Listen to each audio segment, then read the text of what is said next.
ഇടുക്കിയിൽ തൊടുപുഴയ്ക്കടുത്തുള്ള ഉലഹന്നാൻ ചെയിനെ കുറിച്ചുള്ള വിശേഷങ്ങളാണ് അടുത്തതായി നമ്മൾ ചർച്ച ബെൽസിലൂടെ പങ്കുവയ്ക്കുന്നത്.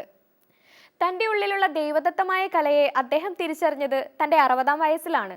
മരത്തിൽ കൊത്തുപണി ചെയ്യണം എന്ന ആഗ്രഹമാണ് ഉലഹന്നാൻ ചേട്ടന് ഉണ്ടായത്.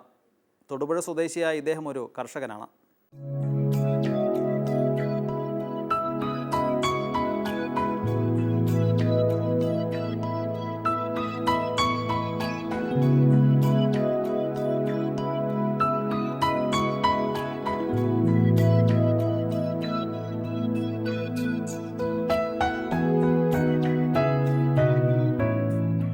ആദ്യമായി മരത്തിൽ ഒരു തിരുഹൃദയ രൂപമാണ് ഇദ്ദേഹം കൊത്തിയെടുത്തത്. ഈ രൂപം എല്ലാവർക്കും ഇഷ്ടമായി. ഇതോടെ 6 വർഷത്തിനുള്ളിൽ 50ഓളം രൂപങ്ങൾ ഇദ്ദേഹം കൊത്തിയെടുത്തു. ഈ മേഖലയിൽ യാതൊരു മുൻപരിചയവും അദ്ദേഹത്തിനുണ്ടായിരുന്നില്ല. ഈശോയുടെയും മാതാവിൻ്റെയും ഉൾപ്പെടെയുള്ള ഈ രൂപങ്ങളെല്ലാം ചേർത്ത് വീടിനോട് ചേർന്ന് ഒരു ചാപ്പലും ഇദ്ദേഹം തയ്യാറാക്കിയിട്ടുണ്ട്. എൻ്റെ പേര് ഉലഹനൻ. ഞാനൊരു കർഷകനായിരുന്നു.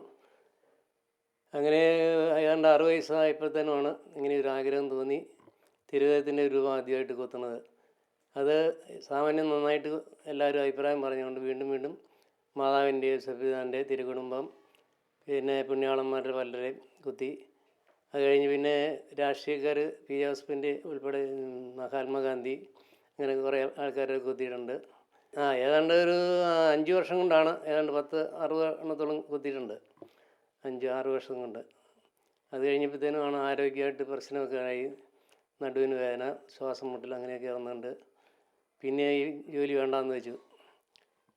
ഇപ്പോൾ വീണ്ടും കൃഷിപ്പണി കൊണ്ടൊക്കെ ആയിട്ട് അങ്ങനെ നടക്കുകയാണ്. അങ്ങനെ മനസ്സിലൊരാഗ്രഹം തോന്നിയതിൻ്റെ പേരിൽ ആദ്യമായിട്ട് കൊത്തിയതാണ്. വലിയ തിരക്കില്ലാതെ കൊത്താൻ സാധിച്ചുകൊണ്ട് വീണ്ടും വീണ്ടും കുറേ കൊത്തിയാൻ ഉത്സാഹമായി അങ്ങനെ കൊത്തിയതാണ്. എല്ലാം സൂക്ഷിച്ച് വെച്ചിട്ടേ ഉള്ളൂ. ചുരുക്കം ചില സ്വന്തക്കാർക്കൊക്കെ വെറുതെ കൊടുത്തിട്ടുണ്ട്. അല്ലാതെ ആർക്കും വിലയ്ക്ക് കൊടുത്തിട്ടില്ല. എല്ലാം നമ്മുടെ പ്രാർത്ഥനാ റൂമിലിങ്ങനെ വെച്ച് കാണുക എന്നുള്ളതാണ് നമ്മുടെ സന്തോഷമായിട്ട് ഇരിക്കുന്നത്.